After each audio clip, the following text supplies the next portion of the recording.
completely foreign. They might even be really skeptical about it. And frankly, I think it is okay and healthy to be somewhat skeptical. Not every crypto application is going to pan out. And that's okay. I think with any new technology, it's okay to say, look, some of these things are going to pan out and be great. Some of them are going to be flops. And what we should try to do with regulation is try to minimize the flops and make sure that those don't have a negative impact on consumers. But I do think, I sort of think like with decentralized technology, we've talked a lot about the need for kind of more competition. Decentralized technology, blockchain technology provides that. But I think that, frankly, we're still in a pretty early stage for kind of seeing how that will be applied in new ways. So, this is really just the beginning, in my view.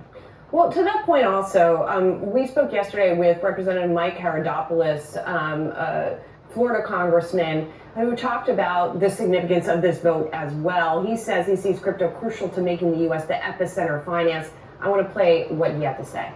This is the future of finance. It's a more efficient way to move money, and it should reduce overhead costs for everyday businesses. That's what really makes the difference. And what was happening is that these investment dollars were going everywhere else in the world because this is where people want to go with their money.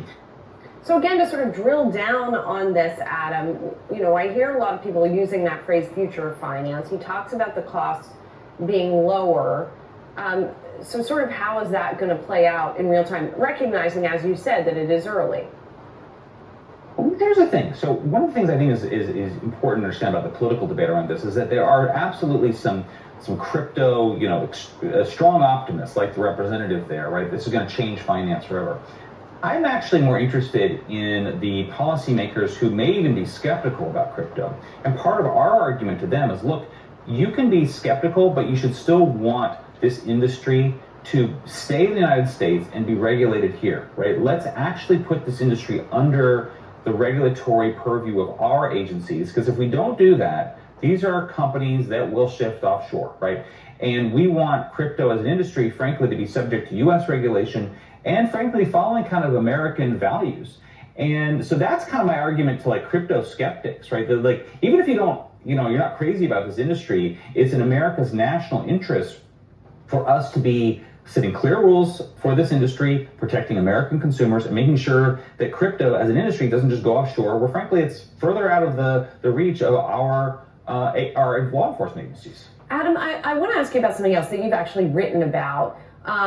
When we talk about the sort of sketchy reputation that crypto has had historically, and as you point out in a recent piece, this goes all the way to the top, right? With the Trump family that has been hawking a lot of what I think we can agree are at times dubious products, right? So how do you see that track at the same time that you see this legitimization push when the call is coming from inside the house, so to speak? It looks like that there is abuse in plain sight. Unfortunately, I think the Trump family's activity in the crypto space has just complicated this whole debate unnecessarily. Because I think if you ask people in the industry, they're going to say, look, we really appreciate that Trump kind of knocked off a lot of the silliness of the Biden era SEC and kind of Gary Gensler's approach, where sort of like pretending crypto doesn't exist. He's taken some good deregulatory steps. He's taken some steps to reduce, eliminate the lawsuits that were really silly. At the same time, I think if you gave truth serum to most of the people in the crypto industry, they would say they would really prefer that Trump and his family weren't doing any of this stuff, because the fact is, like, everybody in the industry really wants a legitimized, regulated industry that's on like firm footing. And that's what's interesting about this policy debate. Like, this is not an instance of industry coming to Congress and seeking deregulation. They've actually been seeking regulation, more rules. And, I think the reality is, like, the stuff that Trump's been doing has been sort of hanging over that. There are good separate bills in Congress that I fully support that would actually prevent presidents, members of Congress from being involved in things like meme coins. I think we should pass those things. Probably won't pass them unless Democrats take over one of the parts of Congress. But I think it's my view is that policymakers should be both pro crypto and anti-corruption. And Adam, finally, I know you're not really a price guy, but I'm going to ask you a price question anyway. I'm curious. We obviously have seen all of this be very bullish for crypto prices, not just Bitcoin, but really the whole universe. From the people you're talking to in the industry, do they see any sort of other speed bumps ahead? You're right. I'm not a price guy, and to be honest, like to see your reporting about what the impact of these legislative developments are having on crypto stocks is interesting.